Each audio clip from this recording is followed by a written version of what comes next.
Bismillahirrahmanirrahim.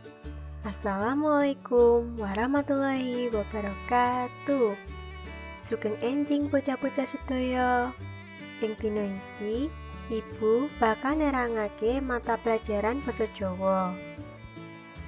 Materi sing bakal kita pelajari ing dina iki yaiku teks pacelaton. Pacelaton yaiku rembugan utawa omong-omongan antarane wong loro utawa luwih. Pacelaton iku becike nganggo tata krama utawa unggah-ungguh basa. Titikan utawa ciri-ciri teks pacelaton ing antarane: 1. Sakabeh crita arupa pacelaton utawa dialog. 2.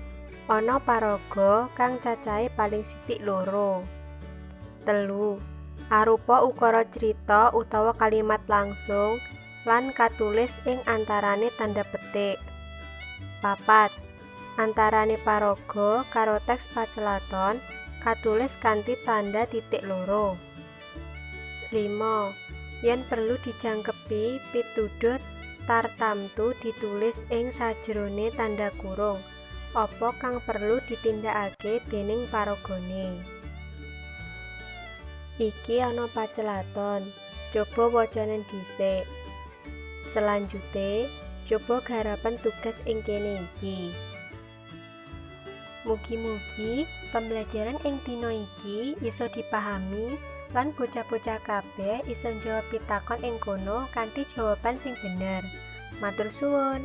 Wassalamualaikum warahmatullahi wabarakatuh.